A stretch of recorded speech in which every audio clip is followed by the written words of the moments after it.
Imagine waking up to find that you can no longer hear the laughter of your loved ones, the sound of the chirping birds, or even the sound of your favorite song.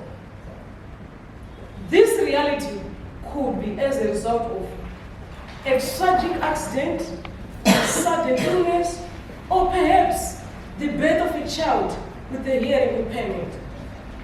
Now, picture yourself in a job interview where the HR manager is deaf and you cannot communicate effectively.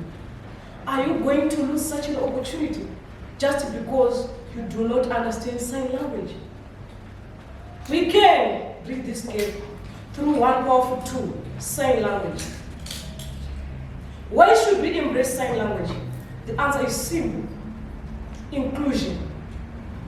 Sign language is not just a means of communication, but it is a symbol of inclusivity, a way to connect, to understand, and embrace our societies.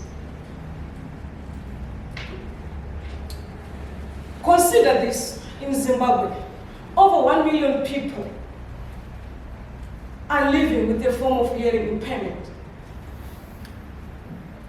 And the future is uncertain. We never know when we would need to communicate with someone who relies on sign language.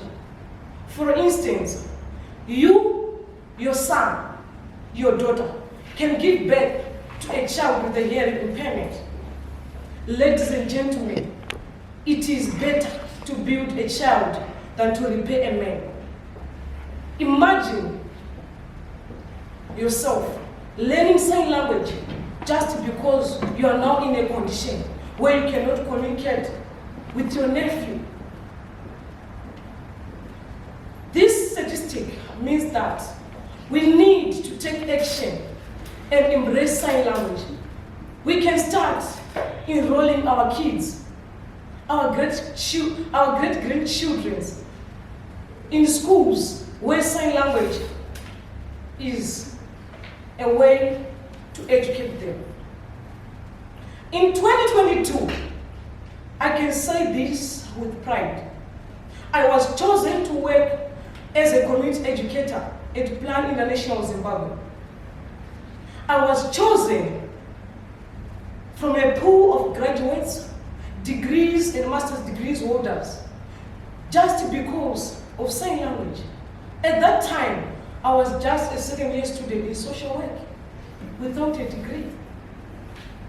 Since 2022, I've been working as a sign language interpreter among various groups, including my role at the United Methodist Church.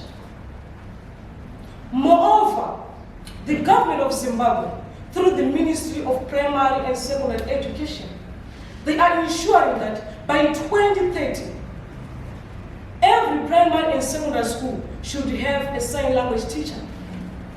Imagine yourself grabbing such an opportunity in this challenging economy.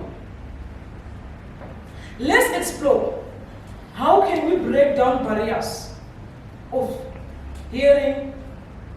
Let's now explore on how can we break down barriers in our communities. Imagine if everyone in every society can understand sign language, we are going to eradicate the stigma and discrimination from other societies that believe giving birth to a child with a hearing impairment is a form of a curse, either from God or from ancestors. By adopting sign language as our mother language, we will be conscientizing our communities, educating them that people living with a hearing impairment can still excel in life. They can be teachers, doctors, and more.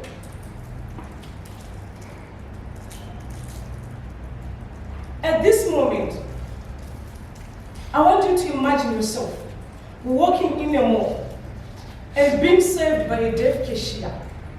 That means inclusion will be present everywhere, be it in vocational training centers, universities. There will be equipped with the life skills.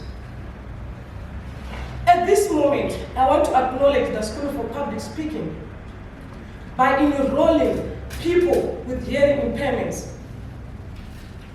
Such inclusivity is commendable, and it's a great and powerful step to those who follow. At this moment, I urge you to take action today. Whether you are going to enroll for a sign language course, attending a workshop, or practicing it with a friend, every step counts. Let's embrace our communities. Ladies and gentlemen, before I conclude, I want everyone in this room to do this. Yes, this is the sign for Zimbabwe. Let's unite. Let's sign Zimbabwe. I thank you.